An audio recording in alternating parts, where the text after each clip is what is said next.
বাংলাদেশের সকাল 6:32, বুয়েনোস আইরেসে রাত 9:32, মায়ামিতে যেখানে আর্জেন্টিনা কেপ ভার্দে ম্যাচ হচ্ছিল সেখানে 8:32 রাত। লিওনেল মেসির কর্নার থেকে আপাত দৃষ্টিতে মনে হলো ক্রিশ্চিয়ান রোমেরো হেড করে গোল করলেন, পরে জানা গেল সেটা ওন গোল। ঘড়ির কাঁটায় সেলিব্রেশন শেষ হতে হতে 111 মিনিট 11 সেকেন্ড।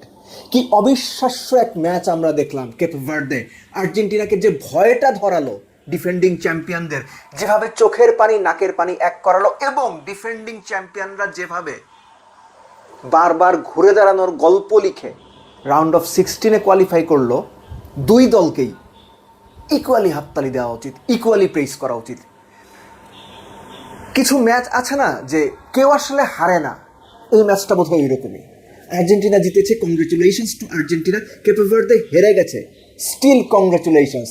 যে পরিমাণ রেজিলিয়েন্স তারা দেখিয়েছে, যে পরিমাণ কামব্যাক করার ধৈর্য তারা দেখিয়েছে, যে পরিমাণ গ্রিট নিয়ে অন দ্য পিচ আর্জেন্টাইনদের সঙ্গে অন টোস চোখে চোখ রেখে লড়াই করেছে, এই কেপ ভার্দেকে আপনার স্যালুট জানাতেই হবে। বাট আর্জেন্টিনা প্রুফ করেছে যে তারা শুধুমাত্র লিওনেল মেসি না, মেসি ছাড়াও দেয়ার আর সো মেনি পিপল যারা নিজেদের জায়গায় নিজেদের কাজটা ঠিক মতো করেন, ম্যাচ জেতাতে পারেন। নইলে দুই ডিফেন্ডারের গোলে কেন ম্যাচ জিতবে? যে একটা গোল অবশ্য এক ডিফেন্ডারের নাম থেকে কাটা পড়ে ওন গোল হিসেবে হয়েছে, কিন্তু আলটিমেটলি সেটা ক্রিশ্চিয়ান রোমেরোর গোলও হতে পারত। This is the strength of this Argentina team. প্রথম গোল থেকে শুরু করি। প্রথম গোলটা যখন হলো, আপনি কি হুট করে একবার মনে হচ্ছে আরে কি হইলে গোল হয়ে গেল? Is it like that? Goal করে ফেলেছে। 2018 সেন্ট পিটার্সবার্গে match, Argentina Nigeria. Ever Banega মাঝখান থেকে একটা বল দিলেন, এই বলটা লিওনেল মেসি যে বাম পায়ের কন্ট্রোলে রিসিভ করলেন, যেভাবে গোল করলেন, অলমোস্ট আইডেন্টিক্যাল নাইজেরিয়ার বিপক্ষে ওই গোলটা। এর চাইতেও বেশি টাচ ছিল, ডাবল টাচ ছিল, চেস্টে রিসিভ, থাই দিয়ে রিসিভ, তারপরে একটা স্টেপ নিয়ে তারপরে গোল করা। যদি সম্ভব হয় ভিডিওটা বের করে দেখবেন, দুটোর মধ্যে সিমিলারিটি আছে, কিন্তু এই সিমিলারিটি তৈরির পেছনে কাজ করেছে কেপ ভার্দের ডিফেন্স। ম্যাচের আগের দিন বলেছিলাম যে, বা আপনারা জানেনই অ্যাকচুয়ালি, আমার বলা না বলা কিছু যায় আসে না, 5-4 মানে 9 জন নিয়ে ডিফেন্স করা। আর্জেন্টিনা কোনোভাবে ডিফেন্স ব্লকটা ভাঙতে পারছিল না, স্পেস ক্রিয়েট করতে পারছিল না। আর্জেন্টিনার যেরা করার কথা ছিল, এরিয়াল বল দিয়ে কোনোভাবে যদি স্পেস ক্রিয়েট করা যায়। লিওনেল মেসি অফ সাইডে ছিলেন, এবং একটা ব্যাপার মনে হয়েছে, লিওনেল মেসি যখন ওই যে টুকটুক টুকটুক করে হাঁটেন, ওই হাঁটা দেখে মনে হয় যে তিনি অপোনেন্টকে ওই ফিলটা দেওয়ার চেষ্টা করেন যে ভাই আমি তোমার জন্য হুমকি না, আমি থ্রেট না, আমি এমনি গোট, আমি এমনি গোট, ঘুরে ফিরে বেড়াই। লিসান্দ্রো মার্টিনেস এটা স্পট করেছেন, এবং লিওনেল মেসি, যদি আপনি হাইলাইটসটা দেখেন, হাইলাইটসটা বোঝা যাবে কিনা আমি জানি না, মানে পুরো ম্যাচটা দেখলে, ওই ভিডিওটুকু দেখলে আপনি বুঝতে পারবেন যে লিওনেল মেসি অফ সাইড থেকে আস্তে আস্তে আস্তে আস্তে ভেতরে আসছেন।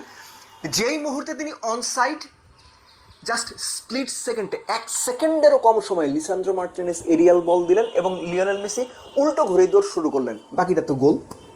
আমার একটা জিনিস মনে হয় যে আর্জেন্টাইন প্লেয়ারদের মধ্যে যে কানেকশান বা ভিশন, এটা টেলিপ্যাথিক পর্যায়ে। এরা বোধহয় মাইন্ড রিড করতে পারে একজন আরেকজনের, ভাই ও এখন এইখানে যাবে, ও এখন মানে এটা করবে। ঠিক এক্স্যাক্টলি ফার্স্ট গোলটা সেটার একটা উদাহরণ। একটা জিনিস মানে আমার কাছে খুবই অবাক লেগেছে যে সেকেন্ড হাফের শুরু থেকে ফার্স্ট সমতা ফেরা পর্যন্ত, অর্থাৎ কেপ ভার্দের ফার্স্ট গোল পর্যন্ত, আর্জেন্টিনাকে আমি মানে আরে রিল্যাক্স ওরকম না, কিন্তু কেন যেন মনে হয়েছিল একটু কম ফোকাস, একটু কম কনভিকশন বা দৃঢ় প্রত্যয় নিয়ে তারা খেলছে। কিংবা মনে হয় যে কিছু জায়গাতে তারা বোধহয় একটু এলোমেলো। ওই সুযোগে উইং থেকে অ্যাটাক হলো এবং আর্জেন্টিনা গোল খেয়ে বসলো।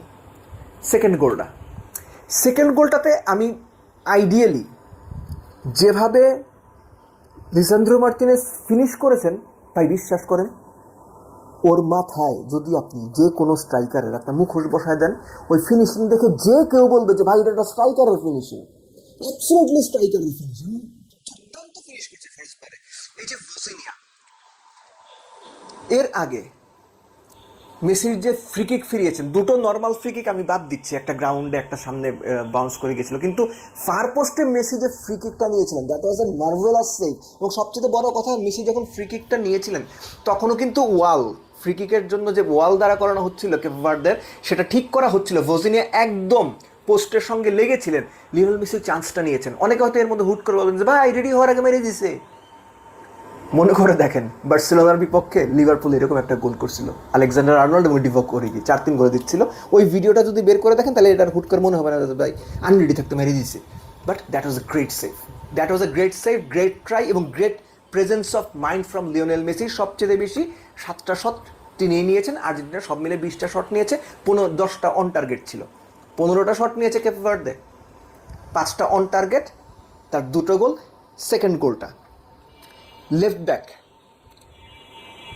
সিডনি লোপেস কাব্রাল বলটা পেলেন এবং ওই সময় অ্যালেক্সিস ম্যাকঅ্যালিস্টার তিনি রাইট ব্যাক পজিশনে ছিলেন, রাইট ব্যাক নাহুয়েল মলিনা তিনি ডি বক্সের ভেতরে ছিলেন। First touch receive, second touch does, এবং ওই জায়গা থেকে যে গোলটা করলেন, এই ওয়ার্ল্ড কাপে বেশ ভালো কিছু গোল হয়েছে, কিন্তু এই গোলটা টপমোস্ট 5টা গোলের মধ্যে থাকবে মনে হয়, মানে থাকবে বলেই আমার মনে হয়। এই যে কেপ ভার্দে আর্জেন্টিনাকে এক্সট্রা টাইম পর্যন্ত নিয়ে যাবে, এই পরিমাণ স্ট্রেচ দেবে, এটা বোধহয় কেপ ভার্দেও চিন্তা করতে পারেনি। কিন্তু যেভাবে তারা খেলেছে, যেভাবে আর্জেন্টিনাকে প্রতি মুহূর্তে প্রেস করেছে, যেভাবে নিজেদের সুযোগ তৈরি করেছে এবং ভয়হীন ফুটবলটা খেলেছে, এক কথায় দুর্দান্ত, অথবা দুর্দান্তের চেয়েও অ্যাকচুয়ালি বেশি। এবং lastly it had to be him, it had to be Lionel Messi. Lionel মেসির কর্নার, যেটা শুরুতে বলছিলাম, বাংলাদেশে সকাল 6টা 32, বুয়েনোস আইরেসে রাত 9টা 32, মায়ামিতে রাত 8টা 32। সেলিব্রেশন শেষ হতে হতে ঘড়ির কাঁটায়, ম্যাচ ঘড়ির কাঁটায় 111 মিনিট 11 সেকেন্ড। কুটি রুমেরোর হেড গোল, আর্জেন্টিনা 3-2। পরে জানা গেল সেটা আসলে ওন গোল, হোয়াট এভার গোল হয়েছে, এটাই সবচেয়ে বড় কথা। আর্জেন্টিনার রাউন্ড অফ 16-এ এই জয়টা আর্জেন্টিনার এই পুরো বিশ্বকাপ ক্যাম্পেইনের মধ্যে সবচেয়ে কঠিনতম জয়। এটা নিয়ে কারো কোনো ডাউট আছে? থাকার কোনো কথা না। সবচেয়ে বেশি প্রতিদ্বন্দ্বিতা আর্জেন্টিনা ফেস করেছে এই কেপ ভার্দের কাছ থেকে, এবং কেপ ভার্দে স্পেন, উরুগুয়ে এবং সৌদি আরবের গ্রুপ থেকে কেন দ্বিতীয় হয়ে রাউন্ড অফ 32-তে এসেছে সেটা আরেকবার প্রমাণ হয়েছে, যোগ্য দল হিসেবেই এসেছে।